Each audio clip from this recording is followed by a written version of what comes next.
बच्चों, आज हम पढ़ेंगे कक्षा 9वीं का गणित अध्याय 2 जो कि बहुपद है ना बच्चों। क्या है ये? बहुपद है।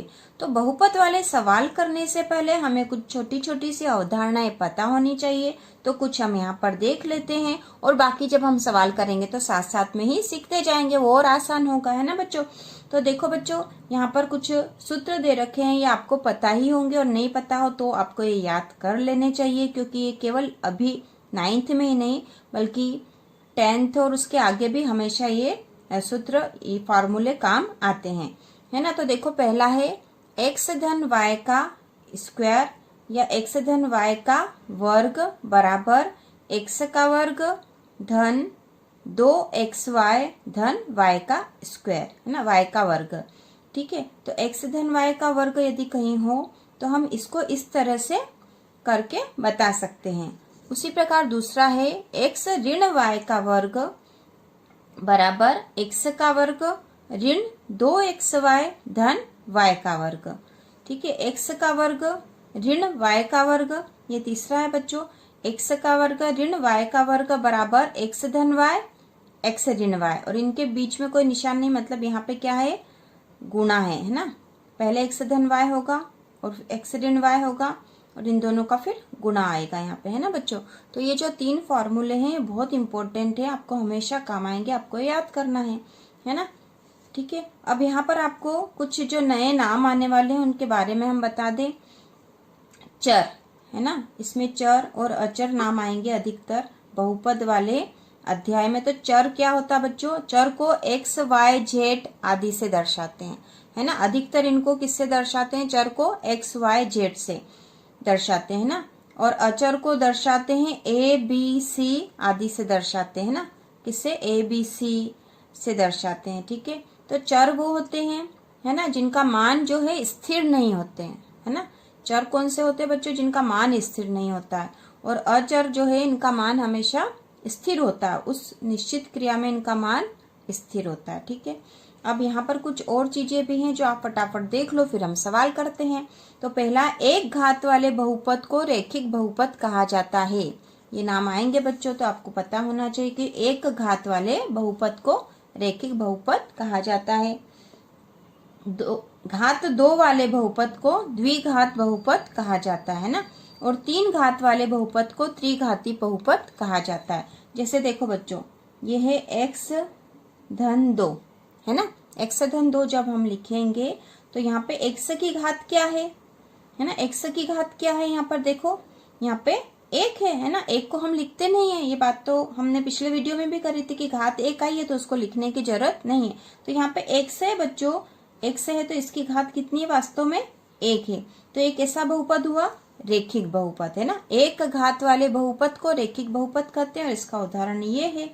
ठीक है, और घात 2 वाले बहुपद को द्विघात बहुपद कहा जाता है। तो यदि यहाँ पे ऐसा हो कि x की घात 2 धन 2 है तो ये होगा द्विघात बहुपद।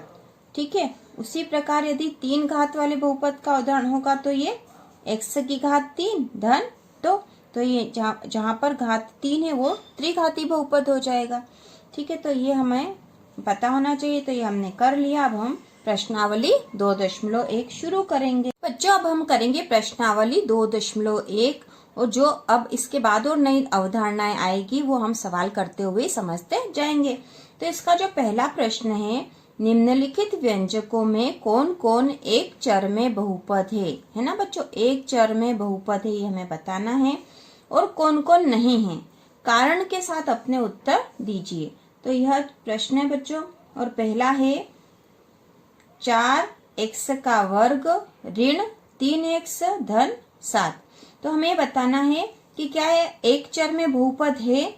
ठीक है, ये हमें बताना है कि क्या ये एक चर में बहुपद है। तो जब हम इस सवाल को देखेंगे तो हमें समझ में आएगा। देखो, ये चर है ना, x चर है, यहाँ पे ये भी चर है, और x की घात कितनी है? 2। यहाँ x की घात है 1, है ना, नहीं लिखी, मतलब कितनी बच्चों? 1 है। तो यह क्या है बच्चों? यहाँ पे x की घात जो है 2 है और 1 है ना, x की घात 1 है। तो यहाँ पे जो घात है वो एक पूर्ण संख्या है ना। घात कितनी है इसकी? यहाँ पे 2 है, इस पे 1 है ना, x की घात 1 भी है। तो एक्स की घात एक पूर्ण संख्या है ना, पूर्ण संख्या है। ठीक है बच्चों, पूर्ण संख्या है, इसलिए यह एक चर में बहुपद है, एक चर में बहुपद है। ठीक है बच्चों, यह एक चर में बहुपद है ना। क्यों है? क्योंकि यहाँ पे देखो x की घात 2 है, यहाँ x की घात 1 है, तो एक ही चर है, चर तो ये रहा x है, इसमें भी x है, तो एक चर में ये बहुपद है। ठीक है ना। उसके बाद जो सेकंड वाला है देखो बच्चों, जो दूसरा है y की घात 2 धन अंडर रूट 2, y की घात 2 धन अंडर रूट 2 है ना। तो y की घात यहाँ पर 2 है ना, देखो दिख रहा हमें y की घात 2 है, तो y की घात 2 है, मतलब ये 2 क्या है, एक पूर्ण संख्या है। ठीक है, और पद भी है यहाँ पर 2, तो यहाँ पर हम क्या बोलेंगे, यहाँ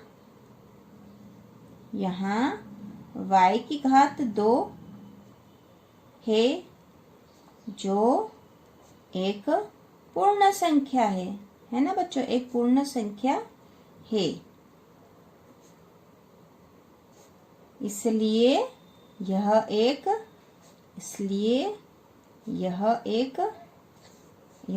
चर में बहुपद है। ठीक है, एक चर में बहुपद है, ऐसा लिखा जाएगा, है ना बच्चों, एक चर में बहुपद है। अब तीसरा देखो बच्चों, जो तीसरा प्रश्न है वो है कि y की घात, देखो बच्चों तीसरा प्रश्न क्या है, 3 अंडर रूट t धन t अंडर रूट 2।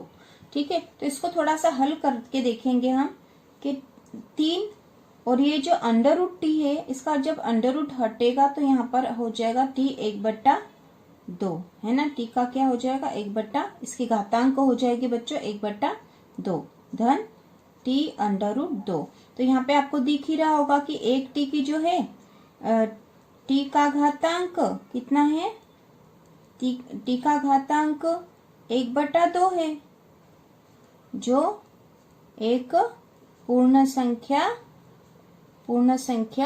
जो एक पूर्ण संख्या नहीं है, इसलिए हम लिख देंगे, इसलिए यह एक चर में बहुपद नहीं है। आप लिख देना, ये एक चर में बहुपद नहीं है ना बच्चों, एक चर में बहुपद नहीं है। ठीक है, इसके बाद जो चौथा क्वेश्चन है बच्चों, चौथा क्वेश्चन ये रहा यहाँ पर, है ना। चौथा जो क्वेश्चन है वो है y धन 2/y, y धन 2/y। तो इसको जब ये जो y है नीचे वाला, इसके 2/y है, तो ये y, इसकी घातांक क्या बच्चों, कुछ नहीं, मतलब 1 है यहाँ पर, है ना। तो ये y जब ऊपर ले जाएंगे, इसको थोड़ा सा हल करना पड़ेगा हमें, तो इस y को जब हम ऊपर ले जाएंगे तो ये y ऋण 1 हो जाएगा, है ना। तो y धन 2y ऋण 1 हो जाएगा ना, यहाँ पे 1 था, इसको इसके बटे के ऊपर ले जाएंगे तो ये इसकी जो घातांक है वो ऋण में हो जाएगी, है ना बच्चों। इस तरह के हमने पिछले जो वीडियो में इस तरह का फार्मूला भी देखा था, है ना। बटे में हो तो घातांक जब ऊपर जाएगा तो ऋण में हो जाएगा, तो ये हो गया 2y ऋण 1। अब यहाँ पे दूसरे पद में y की घातांक ऋण 1 है, जो एक पूर्ण संख्या नहीं है, इसलिए यह एक चर में बहुपद नहीं है। अब यहाँ पे जो पांचवा प्रश्न दे रखा बच्चों, x की घात 10 धन y की घात 3 धन t की घात 50। तो आप देख ही रहे होंगे कि यहाँ पे एक चर नहीं है, अलग अलग चर है, यहाँ पे x भी है, y भी है और t भी है ना। तो यहाँ पर एक चर ना होकर एक से अधिक चर है, तो यहाँ पर हम लिख सकते हैं, यहाँ पर अधिक चर है ना, अधिक चर है, एक से अधिक चर है, इसलिए यह क्या लिखना है, एक चर में बहुपद नहीं है, ये आप लिख दोगे, इसलिए यह एक चर में बहुपद नहीं है। ठीक है बच्चों, तो ये जो है प्रश्न पहले के सारे क्वेश्चन हो चुके हैं। अब हम करेंगे प्रश्न दूसरा। अब प्रश्न दूसरा है बच्चों, प्रश्न दूसरा है, निम्नलिखित में से प्रत्येक में x के वर्ग का गुणांक लिखिए। निम्नलिखित में से प्रत्येक में x वर्ग का गुणांक लिखिए। तो x वर्ग जहाँ पे भी है, देखो बच्चों यहाँ है x वर्ग जैसे, है ना, तो x वर्ग का गुणांक हमें लिखना है ना, इसका गुणांक क्या है ना, ये धन है बच्चों, ठीक है। तो इसका गुणांक क्या है, तो इस तरह के जो है, इस तरह के सवाल है, तो किसी भी चर का गुणांक क्या होता है, देखो बच्चों यहाँ एक्स स्क्वायर यहाँ लिखा है ना, तो इसका गुणांक मतलब इसके साथ गुणा में क्या है यहाँ, है ना, इसके साथ गुणा में क्या है यहाँ पे। तो क्या इसके साथ कोई संख्या दे रखी है, नहीं है, इसका मतलब हम समझेंगे कि यहाँ क्या है बच्चों, एक है ना। जब नहीं दे रखा है यहाँ साथ में तो हम इसका मतलब क्या समझेंगे, यहाँ क्या है, एक है, ठीक है।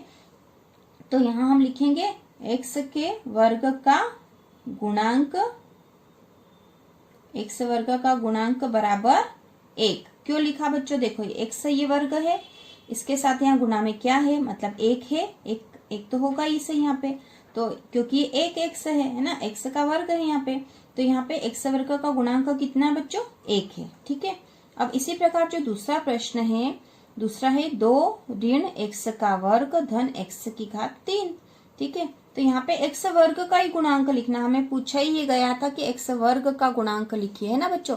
तो x वर्ग का गुणांक क्या होगा, यहाँ पे देखो x वर्ग का गुणांक क्या है बच्चों, यहाँ पे 1 है, लेकिन ये कैसा बच्चों, ऋण में है ना, क्योंकि यहाँ तो धन था, तो धन हमें लिखने की आवश्यकता नहीं थी, यहाँ पे धन में था ये, तो धन को लिखने की आवश्यकता नहीं थी। लेकिन बच्चों यहाँ पे ऋण है, तो हम यहाँ पे क्या लिखेंगे, x वर्ग का गुणांक क्या लिखेंगे बच्चों, यहाँ पे x वर्ग का गुणांक बराबर ऋण 1 आएगा, है ना, क्योंकि ये x वर्ग है, इसके साथ 1 है इसे गुणा में, लेकिन ये कैसा बच्चों, ऋण का है ना, यहाँ पे आएगा x वर्ग का गुणांक बराबर ऋण 1, ठीक है। अब इसी प्रकार जो तीसरा प्रश्न है, यहाँ पर देखो x वर्ग कहाँ है, ये रहा x वर्ग, इसके साथ गुणा में क्या है, पाई बटा 2 है, तो हम यही लिख देंगे। देखो बच्चों x वर्ग का गुणांक, x वर्ग का गुणांक बराबर पाई बटा 2, है ना, आसान था ये तो। उसी प्रकार जो चौथा क्वेश्चन है, अंडर रूट 2x ऋण 1, है ना, अंडर रूट 2x ऋण 1, तो यहाँ पे x वर्ग का गुणांक लिखना हो तो बच्चों क्या यहाँ x का वर्ग है, नहीं है, x का वर्ग तो है ही नहीं, तो हम क्या लिखेंगे, x वर्ग का गुणांक, x वर्ग का गुणांक बराबर 0, क्योंकि यहाँ पर x वर्ग है ही नहीं, ठीक है बच्चों। तो ये हमारा प्रश्न हो चुका है।